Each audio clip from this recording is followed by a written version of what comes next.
Welcome to the Chapter 7 Test Doctor. If you're watching this video, it's because you are trying to fix your sick test. So let's go ahead and go through each question. Okay, I'm going to describe to you how to solve each question, but not give you the answers. Okay, I want you to try to fix your own mistakes. Here we go. Okay, in the first section it says match the equation and the word sentence. Okay, so I'm going to read each of these, and you are choosing between A, B, C, and D. The sum of a number n and 3 is 9. So the biggest part here is recognizing two words, sum and is. Okay, so you need to recognize what those words are and see if you can match those up with one of these equations. Number 2. The product of a number n and 3 is 9. Again, key word here is product and is. Number 3. The quotient of a number n and 3 is 9. Is and quotient. And last one. 9 is 3 less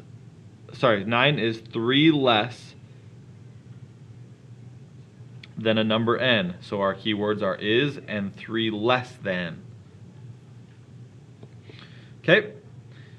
Number 3, solve the equation, show your work. So when we are solving equations, we need to make railroad tracks, and we're going to do something to both sides. We need to isolate the variable by using an inverse operation. So if this says subtract, we need to do the inverse or the opposite of subtract on both sides. And you're left with the variable by itself and your answer. Number 4, again, we need railroad tracks. We need to isolate the variable y, which means we need to get rid of the 18. How do we get rid of it? Well, this says a positive 18, so how do we get rid of our positive 18? Do the same thing on both sides. That will leave you with y and a solution. Number 5, again, we need railroad tracks. We're solving equations. This one says 12r equals 180. Remember, a number next to a letter means multiply, so I need to use an inverse operation, which means the opposite, to get rid of the number and isolate the variable by itself. Okay, number 6. This is the last one, solving equations. Again, we need to use railroad tracks. This says 22 equals a divided by 0.8. So if I am dividing here, I need to do the inverse operation in order to isolate the variable. So I need to do the inverse of divide to get my variable by itself on this side and my solution on this side. Number 7, tell whether the ordered pair is a solution of the equation. Prove it. Here we have a two-variable equation that says y equals 3x minus 3. Remember, when we have a solution to a two-variable equation, this is my x value, this is my y value.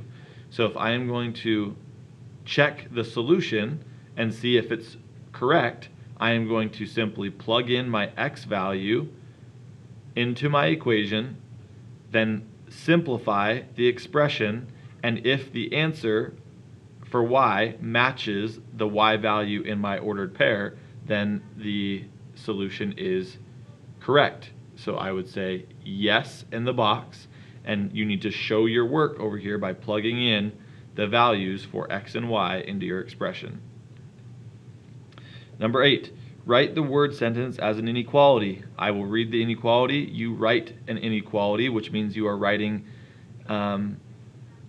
a math sentence that has either this symbol, this symbol, this symbol, or this symbol. A number x divided by 7 is less than 2. Remember, inequality means you're using one of these symbols. Okay, go ahead and write your inequality in the box. Write the word sentence as an inequality. So again, it says the word inequality. So we need to write this sentence as an inequality in the box using one of these symbols. A number p is no more than 15. So it cannot be more than 15. Number 10. Tell whether the number is a solution to the inequality. Prove it. So it says 2x is less than or equal to 10. And then it tells us that x equals 6. So with this x, if x equals 6, we already know that, then we're going to go ahead and put the 6 into our inequality where the x is, and we're going to check and see if the solution is correct. Is 2 times 6 really less than or equal to 10? Okay, go ahead and show your work and prove it and say yes or no in the box. Number 11, graph the inequality on a number line. Okay, remember you need 3 numbers on our number line. The number that you are graphing should be in the middle. Okay, so in this case, m is less than or equal to -1. So -1 is here. We need to have the correct numbers on the right and left of -1. Remember, you need to have a dot placed on the number line, either open or closed, and an arrow going either to the right or to the left. So let me read it one more time. M is less than or equal to -1. So we need a dot, either open or closed, and an arrow to the right or to the left. Solve the inequality. Solving inequalities is just like solving equations. We're going to use railroad tracks. You're going to need to isolate the variable by using an inverse operation on both sides. So you're left with a variable. Don't forget, you still need this same symbol in your answer. It does not change to an equal sign. So you'll have r is less than or equal to whatever your solution is, and write it in the box. Then you're going to graph that solution down here. Okay, so you will need 3 numbers on your number line. The number that you're going to graph will go in the middle. So again, whatever your solution is here, from solving our inequality, you will graph that number on the middle, and you need either a dot that is open or closed, and an arrow either going to the left or to the right, depending on what symbol we are using. Okay, same one. Okay, solve the inequality. So we need to, again, split it down the middle. We're going to isolate the variable and use an inverse operation and get x by itself. Remember, we have an inequality sign here, so your answer to the inequality should go here. Then you are graphing that inequality on the number line. Remember, you need a dot that is open or closed and an arrow going to the left or to the right. Let me read these last couple problems to you, and you need to go ahead and try to solve them on your own. A cell phone plan has a base fee of $50 per month.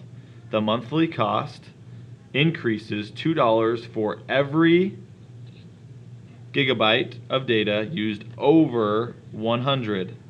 In January, you use 115 gigabyte. Which equation would you use to find your January cost? So if it's $50 per month, and you are looking for your cost in just the month of January, and you spend $2 for every gigabyte over 100, and you used 115, which equation would best describe the amount that you had to pay in January?